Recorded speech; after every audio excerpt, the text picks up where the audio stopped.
All right. Good morning, everyone, and happy Tuesday. I hope you guys have had a wonderful Monday already and looking forward to this new month and enjoying it already, guys. It is the 2nd of February, 2021. Today's devotion is going to be part one of three portions. So it's going to be relatively shorter over the next few days, but we're going to put these portions of scripture together, and hopefully this devotion will be a wonderful blessing to you.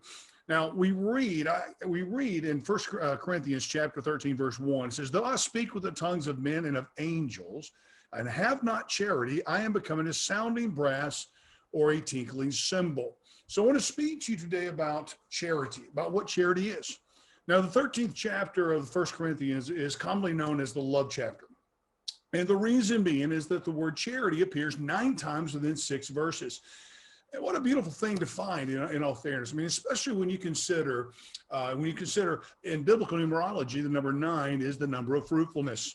That's neither here nor there, and that's a study for another time. The first 3 verses of this chapter establishes the context of the entire chapter, as well as what charity is and how it plays such a significant role in our world. When someone hears the word charity in today's world, the first thought that comes to their mind is an organization which collects donations or helps people of a select group that it's established for. The second thought or use, if you will, of the word is receiving a handout or something for nothing. And you hear people say sometimes, hey, listen, I don't want your charity. I don't want any charity, people will say. And there's a reason the word is used for both purposes. Even though it's quite diminutive in these contexts, the foundation simply is love. Here's the thing about love, though, is people love their pets, people love pizza, people love their spouses, and those are not bad things. They should love their pets and they should love people, but I don't know. I'm not quite sure if we should care greatly about pizza, but nonetheless, having a love for someone or something is not described deeply by just saying love. I love you. See, so people may say, why don't we use the word love then here in 1 Corinthians 13 instead of the word charity? The answer is simple. Under the context of the chapter, love is an incredible inferior word, whereas charity is defined as a deep, affectionate, sacrificial love. And that's the key right there today, sacrificial love. Charity is derived from the Greek word agape, and which means to have benevolence. But in this sense, it's grounded in sacrifice. Beloved, it's the same usage that we find in the most known verse in all the world, John 3:16. For God so loved the world that he gave his only begotten son, that whosoever believeth in him should not perish but have everlasting life. Now, this is derived from the Greek word agapeo, which simply is the past tense version of the word. Charity is much more than simple love in many ways. It is, guys, it is so deep. It's so deep a love that we may struggle to explain it and much less truly comprehend it. Yet all we have to do is look to the one who exercised charity in a way in which goes against every aspect of human nature. Of course, this is Jesus Christ. We know that, who gave himself as a sacrifice for all of mankind.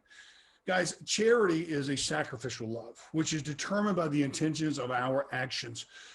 Such is the context in Paul's letter. In verse 1, he speaks of speaking with tongues of men and of angels, but with no charity, he is no more than a sounding brass and a tinkling cymbal.